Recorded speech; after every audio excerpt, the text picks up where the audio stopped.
Shalom. First off, I want to give all praise, glory, and honor to Yahweh, Bahashem, Yahweh Shai, Bahashem, Rakakwadash. Double honors to the apostles and the elders of Great Millstone. Salutations to the hopeful elect that are scattered throughout the four corners of the earth. And to all my brothers out here preaching this truth to you, I say Shalom. This is Amatazar from the Chicago camp, coming back at you again with another lesson. This lesson is going to be entitled, Over 1,000,000 Acres of Farmland. We need to stand up for what's right. That was a direct quote from this gentleman here in the picture. Okay. One of the brothers posted a short where this appears to be an Edomite. He's complaining of how the government is basically destroying their lands. It's their own form of confiscation. They're destroying their lands and, basically trying to take the land back, okay, and oppressing these poor white folks. So he puts up a short and talks about the millions of acres of land that the government is basically fucking up, destroying, uh, right up under their noses, okay? Or basically, making the land worthless. And so they're being oppressed. So immediately when I saw that, I was like, okay, I'm going to do a video on this. Because where did you get those 1,000,000 acres of land? That's the question, okay? All right. So when you look into these Amish people, okay, these people came and basically began to settle in the 1800s. All right. And this is after the land was stripped from the Israelites, the North American Indian. Okay. So here you have an old map, and you can see the names of the tribes that used to be in Texas. All right. It says in 1500, seven major Native American groups living in Texas. These groups were divided up into smaller bands of villages. And the word itself, Texas, it says the generally accepted version is that the name is an Indian word, Tahas, meaning friends or allies. Okay. So that's what Texas comes from, Tahas, which means allies. So let's go ahead and take a look. Let's take a look at the short. Okay, let's take a look at the short and come back.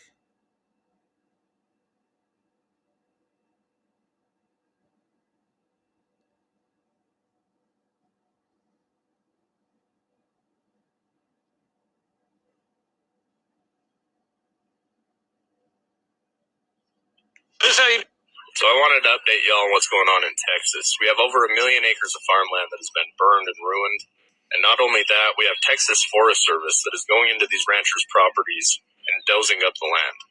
They're not even dozing the burned areas. They're ruining the remaining feed and grasses that they do have. And we don't know why they're doing this. So let me know what y'all think about this in the comments. Make sure to share this around. We need to stand up for what's right.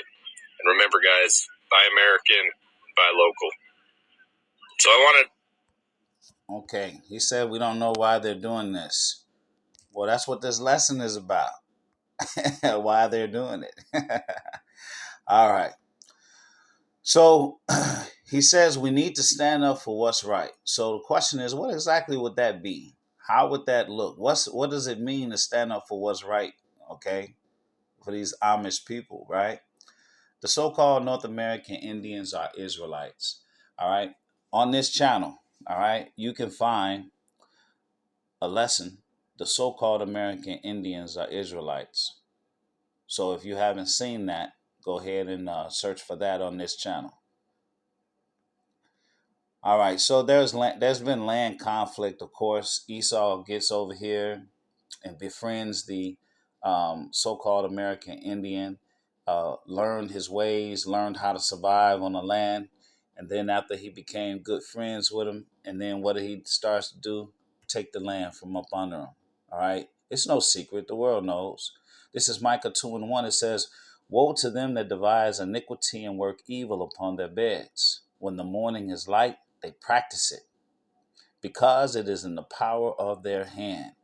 All right, so Esau gets over here and establishes government, and then he creates the laws, the Indian Removal Act, all right, and just start basically pushing Jake off onto reservations. All right, the movie The Killers of the Flower Moon, beautiful, beautiful movie. If you haven't seen that, you got to see that. Okay, talking about the Osage Indians, about 50 miles from Tulsa, Oklahoma.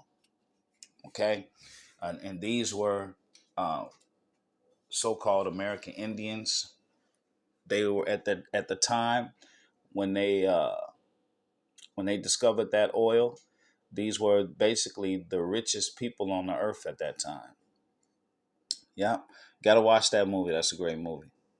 Um, Back to verse 2, Micah 2:2. And they covet fields and take them by violence, right? The and houses and take them away. So they oppress a man and his house, even a man and his heritage. Therefore, thus said Yahweh, behold, against this family do I devise an evil from which ye shall not remove your necks, neither shall ye go haughtily, for this time is evil. Okay? All right. Jeremiah 50:33. Thus said Yahweh of hosts, the children of Israel and the children of Judah were oppressed together, and all that took them captives held them fast. They refused to let go. All right. So here in North America, you have the so-called North American Indian, and you also had um, the Judite. All right, that came from the west coast of Africa. All right, we were oppressed in this land together. Even today, we're still under the oppression. We're still in the hand of our enemies. Okay, we're still in the hands of our enemies.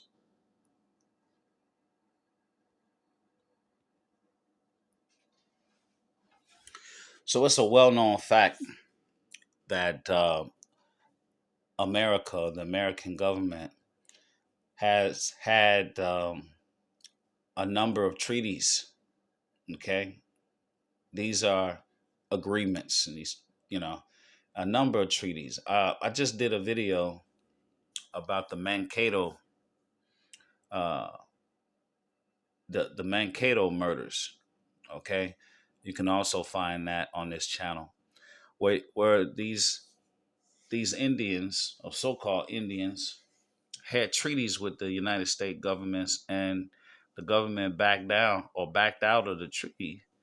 And then when um, when these North American Indians were starving to death, basically, and they start, basically fighting the settlers who was encroaching upon their land, they hung them. Okay, you can also find that lesson on this channel as well. But this is Psalms 55:20. It says, "He hath put forth his hands against such as be at peace with him. He hath broken his covenant. The words of his mouth were smoother than butter, but war was in his heart.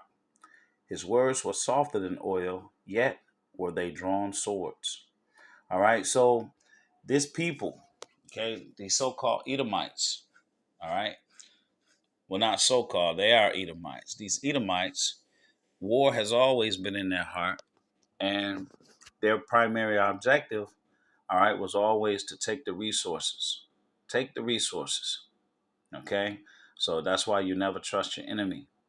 All right. And in closing, the curses are falling on our enemies. This is Deuteronomy 30:7.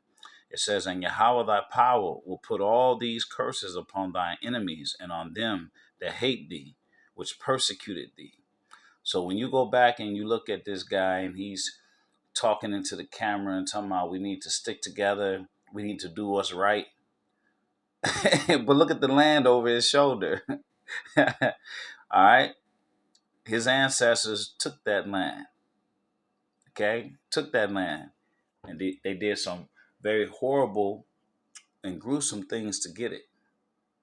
All right. And so now the government, all right, is turning on you. All right. Just like the scripture is saying. I pray that this lesson has been edifying. Until the next one. Shalom.